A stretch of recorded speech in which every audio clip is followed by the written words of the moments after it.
Hello friends, welcome back to my YouTube channel Heena Bansal chemistry classes. कैसे हो आप सब? होप सो बहुत अच्छे होंगे। आज हम लेक्चर शुरू करेंगे केमिकल काइनेटिक्स का सेकंड लेक्चर। फर्स्ट लेक्चर में हमने पढ़ लिया था कि रिएक्शंस जो है केमिकल काइनेटिक्स में सारे की सारी रिएक्शंस ही चलेंगी। ठीक है, वो रिएक्शन पॉसिबल होएगी नहीं होएगी, रिएक्शन स्लो होएगी, फास्ट होएगी, बैकवर्ड होएगी या फॉरवर्ड होएगी, ये सारा कुछ हम इस चैप्टर में पढ़ेंगे। वो रिव्यू जो था वो मैंने वीडियो फर्स्ट में मतलब लेक्चर जो हमारा फर्स्ट था उसमें हमने कंप्लीट कर लिया था। तो आज हम शुरू करेंगे मेन टॉपिक। सबसे पहले हम केमिकल काइनेटिक्स में किस चीज़ की बात करते हैं? हम सबको पता है कि हम रिएक्शंस की बात करते हैं, राइट। और जो रिएक्शंस हैं उसमें क्या होता है, हमने एक रिएक्टेंट लेना होता है जो कि प्रोडक्ट में कन्वर्ट होता है। मान लो कोई भी एक रिएक्टेंट है जिसका नाम हमने दे दिया ए। जब वो रिएक्ट करेगा तो एक प्रोडक्ट बनेगा जिसका हमने नाम दे दिया पी। ठीक है जी। नेचुरली सी बात है कि जो रेट ऑफ रिएक्शन होएगा वो किसका होएगा, जो भी रिएक्शन यहाँ पे हो रही है। यहाँ पे लेट अस सपोज हमने कर लिया कि ये वाली रिएक्शन हो रही है, तो इसका कुछ ना कुछ ऑब्वियस सी बात है कि रेट ऑफ रिएक्शन भी होएगा। ठीक है, जब रेट ऑफ रिएक्शन होएगा तो वो जो रेट ऑफ रिएक्शन है वो दो कैटेगरीज में डिवाइड किया गया। पहला है एवरेज रिएक्शन, सेकंड है इंस्टेंटेनियस रिएक्शन। ये दो कैटेगरीज हैं, ये बहुत ही मेन कैटेगरीज हैं, इसको आप बहुत ध्यान से समझना। बहुत सारे स्टूडेंट्स ऐसे होते हैं कि जिनको सिर्फ कैटेगरी के बारे में पता होता है, वो ये एक्चुअली में समझ नहीं पाते कि ये होता क्या है। ठीक है जी।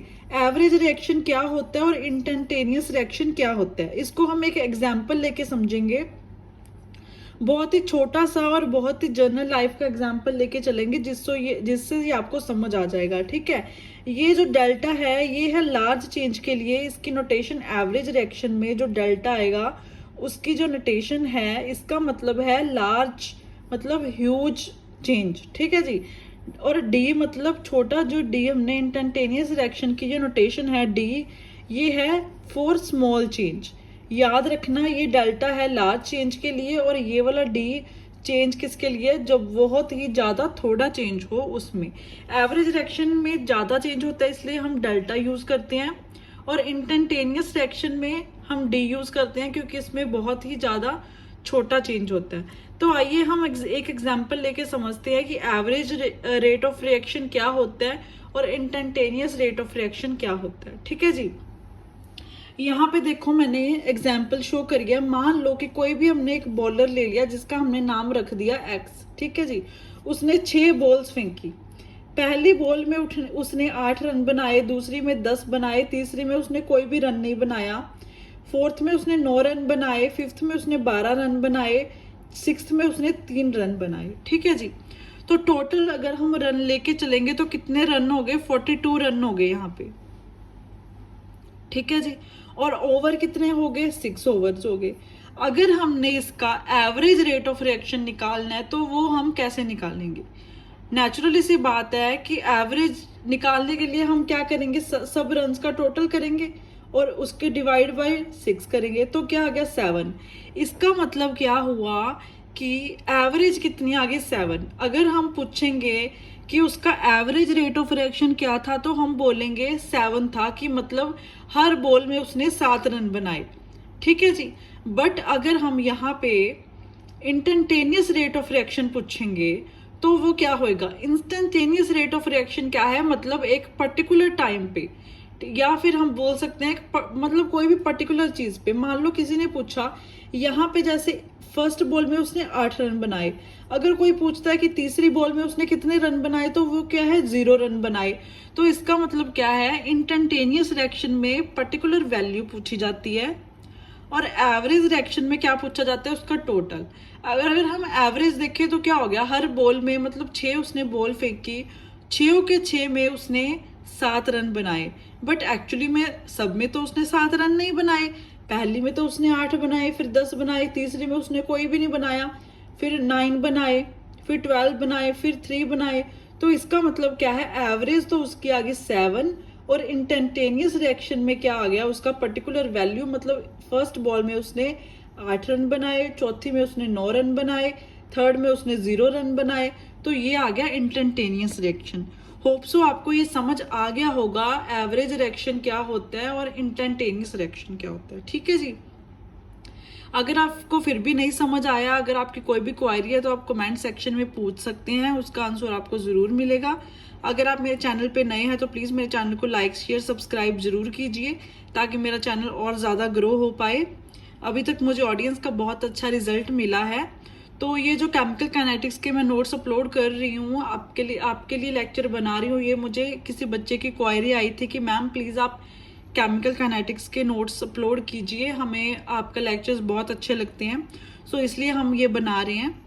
एक हमने केमिकल बॉन्डिंग भी शुरू करा था, बस उसके हमने सिर्फ सिलेबस डिस्कस करा था, वो भी किसी बच्चे की क्वायरी आई थी कि मैम आप प्लीज़ केमिकल बॉन्डिंग भी स्टार्ट कीजिए। तो बहुत ही जल्द मैं केमिकल बॉन्डिंग के भी नोट्स अपलोड कर दूंगी। पहले हम केमिकल काइनेटिक्स खत्म करेंगे। सो आगे देखिए जी, रेट क्या हो गया, मतलब कोई भी रिएक्टेंट प्रोडक्ट में कन्वर्ट हो रहा है तो उसको हम बोलते हैं रेट ऑफ रिएक्शन। अब ये नेचुरली सी बात है कि जब कोई भी यहाँ पे रिएक्टेंट प्रोडक्ट में कन्वर्ट होगा तो वो रिएक्टेंट क्या होगा, डिसअपियर होता रहेगा धीरे धीरे करके, और प्रोडक्ट क्या होता रहेगा, फॉर्म होता रहेगा। तो इसका मतलब क्या होगा, reactant will decrease product is formed. यहाँ पे रिएक्टेंट कम होएगा और प्रोडक्ट बनता जाएगा। ये मतलब इसका मतलब ही होता है रेट ऑफ रिएक्शन। अब आपको एवरेज रेट भी समझ आ गया होगा और इंस्टेंटेनियस रेट भी समझ आ गया होगा। ठीक है जी। तो ये जो है एवरेज रेट को हम लेते हैं लॉन्ग टाइम इंटरवल के लिए और इंस्टेंटेनियस रेट को हम लेते हैं शॉर्ट टाइम इंटरवल के लिए। ठीक है, मतलब एट अ पर्टिकुलर टाइम। जैसे मैंने ऊपर आपको एग्जांपल लेके समझाया था कि अगर उसने पूछ लिया कि थर्ड बॉल पे उसने कितने रन बनाए, तो थर्ड बॉल पे उसने सिर्फ 0 रन बनाए। तो ये क्या आ गया, एट अ पर्टिकुलर टाइम। ठीक है, टाइम ले मान लो हमने यहाँ पे 40 सेकेंड्स ले लिया टाइम। ठीक है, अब अगर हम कोई भी काम कर अब मान लो हम कोई भी काम कर रहे हैं, जैसे एक पर्टिकुलर टाइम पे हमने टाइम फिक्स कर दिया कि हाँ जी ये वाला काम 40 सेकंड पे ही हुआ है, तो उसको हम बोलेंगे इंस्टेंटेनियस रिएक्शन। अगर हम उसकी काम की एवरेज निकाल लेंगे तो वो क्या हो जाएगा, एवरेज रेट ऑफ रिएक्शन। ठीक है, होप सो सबको क्लियर हो गया होगा कि एवरेज रेट ऑफ रिएक्शन क्या होता है।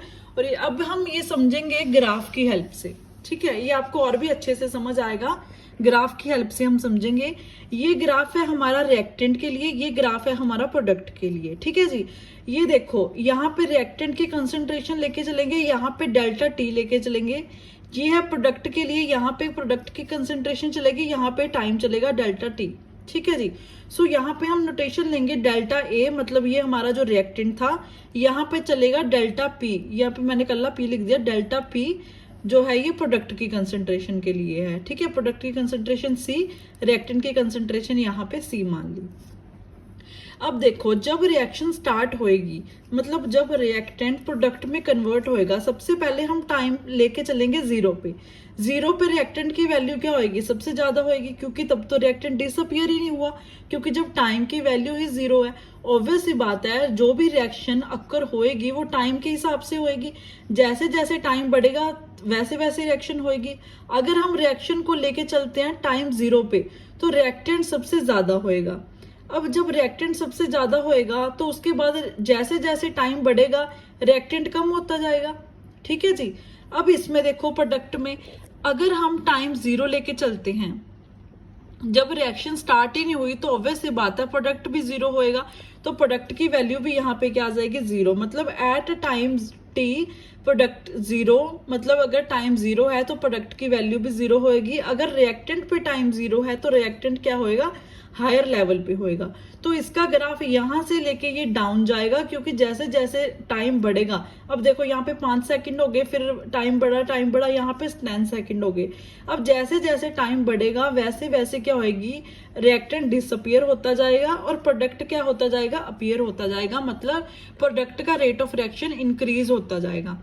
अब यहाँ पे देखो टाइम 10 सेकंड आ गया। जब टाइम 10 सेकंड आ गया तो प्रोडक्ट की वैल्यू ऑब्वियस ही बात है ज्यादा हो जाएगी, क्योंकि रिएक्टेंट तो डिसअपियर हो गया। देखो रिएक्टेंट की वैल्यू लो पे आ गई 10 सेकंड पे और इसकी वैल्यू हायर पे आ गई।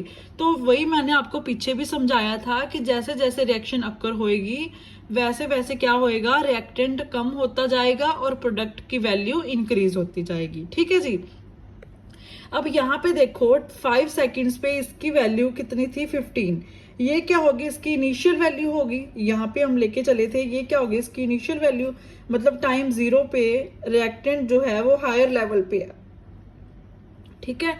और यहाँ पे टाइम 10 सेकंड, टाइम ज्यादा हो गया तो इसका रिएक्टेंट कम हो गया, तो रिएक्टेंट कम की कितनी वैल्यू होगी, AF मतलब फाइनल, ठीक है जी।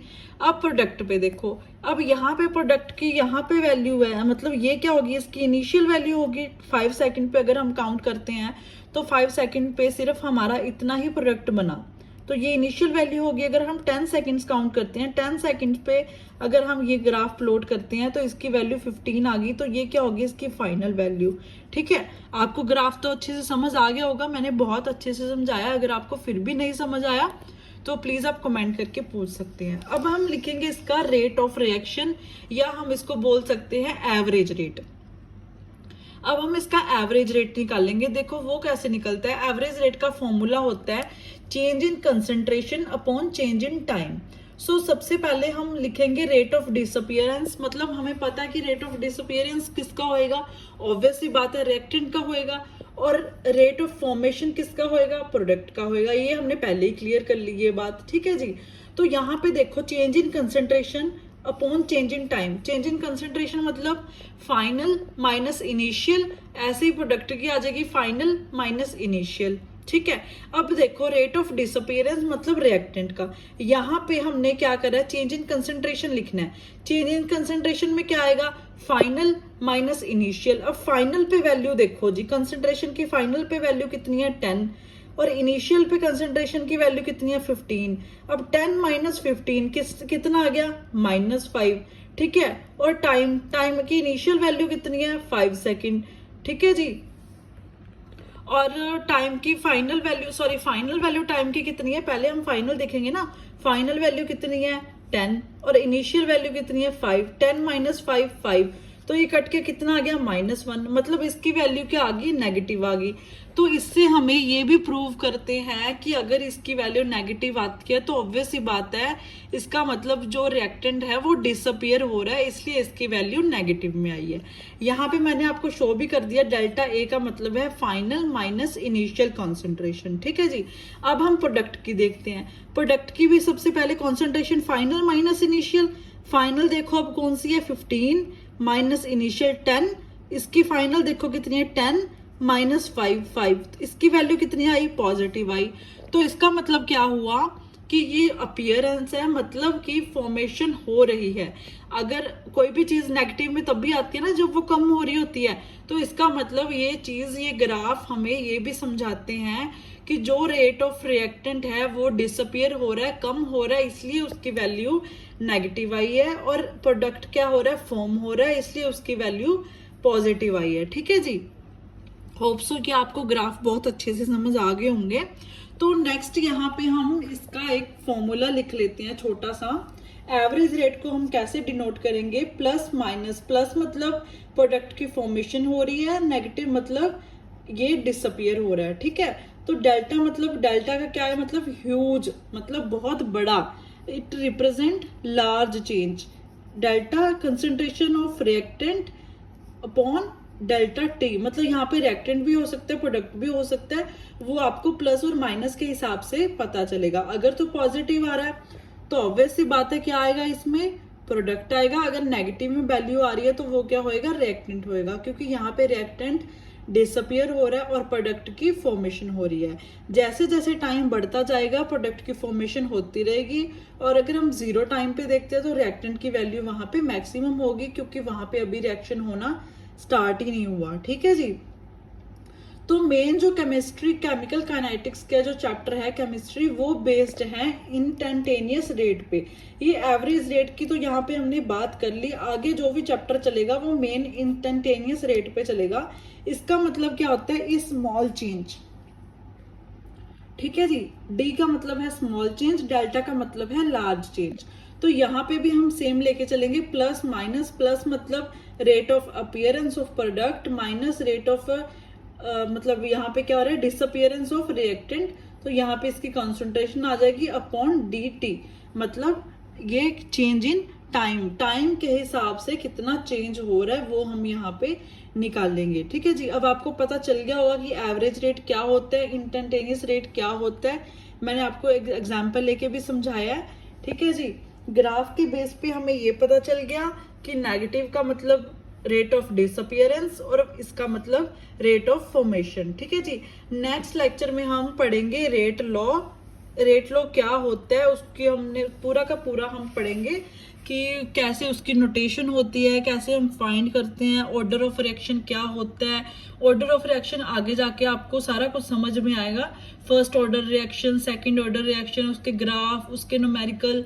तो नेक्स्ट वीडियो के लिए जल्दी तैयार हो जाइए। उसमें हम छोटा सा न्यूमेरिकल पार्ट भी करेंगे, थोड़ा मैथमेटिकल होएगा।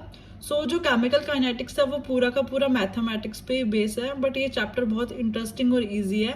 तो जैसे जैसे मैं वीडियोस अपलोड करती रहती हूँ आप वैसे वैसे देख के अपने नोट्स प्रिपेयर करते रहो।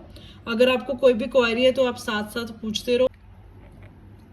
आज के लिए इतना ही। कल हम नेक्स्ट लेक्चर में पढ़ेंगे रेट लॉ।